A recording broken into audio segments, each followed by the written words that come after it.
Theo Callahan thought he had finally found peace. Maplewood Crest looked like the kind of neighborhood people dreamed about: quiet streets, neat lawns, friendly waves from porches, and the promise of calm after years of hard work. Theo had earned that calm. After grinding for years and saving every extra dollar, he bought his first home. 2 weeks later, he rewarded himself with something deeply personal: his dream car. It was a sleek black supercar, polished to a mirror shine, catching the sunlight like liquid glass. It wasn't about showing off. It wasn't about proving anything. It was simply a symbol of effort, patience, and reward. But the moment that car rolled into Theo's driveway, something changed. Brenda Wilcox noticed. Brenda had lived on the block for over a decade.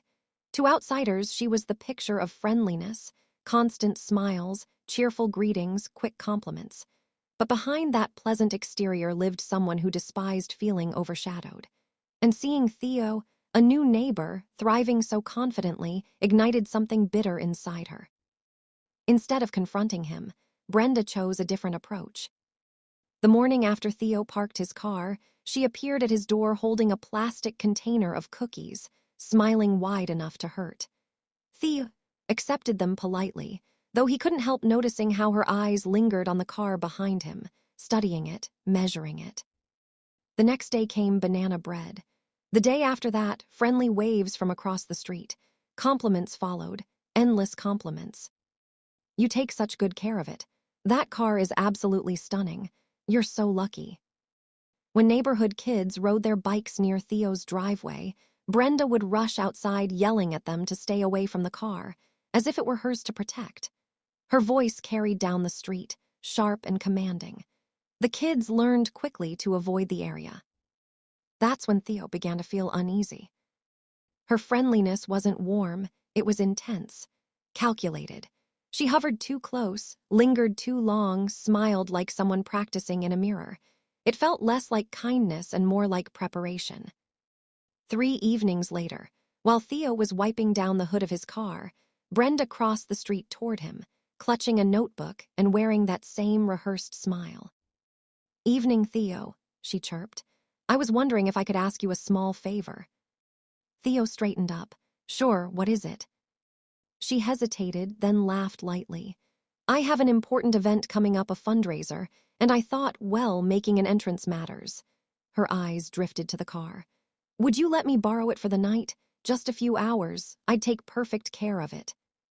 Theo froze for a moment, then shook his head calmly. "I'm sorry, Brenda. I don't lend my car out. It's personal." Her smile flickered. "After everything I've done for you," she snapped.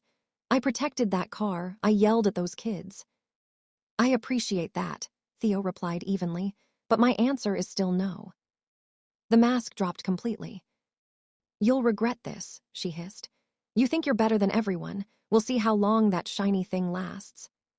She stormed back to her house, slamming the door hard enough to shake the porch light. Theo stood there unsettled but chose not to engage further. 3 quiet days passed. Then, on a bright Thursday morning, Brenda decided to act. She stepped outside wearing gloves despite the heat and scanned the street. Her eyes locked onto the security camera mounted above Theo's garage. With one swift motion, she raised a rock and smashed it off its mount. Glass shattered. The red recording light died. Satisfied, she lifted a hammer. What Brenda didn't know was that Theo had installed a second camera, hidden, silent, still recording. She approached the car, fury twisting her face, and brought the hammer down hard. The windshield exploded into shards, scattering across the driveway. She swung again, denting the hood, again smashing the mirror, again crushing the passenger door. Neighbors watched from behind curtains, afraid to intervene. Brenda didn't care. She believed she was invisible. Until Theo turned onto the street. He dropped his grocery bag the moment he saw the damage. "Brenda, what are you doing?" She spun around, eyes wild. "I warned you," she screamed. "You should have lent it to me." Theo grabbed her wrist mid-swing, stopping the hammer inches from the roof. "Enough." She yanked free. "Touch me again and I'll say you attacked me." Theo stepped back, voice steady. "I'm calling the police." When officers arrived, the The scene told the story.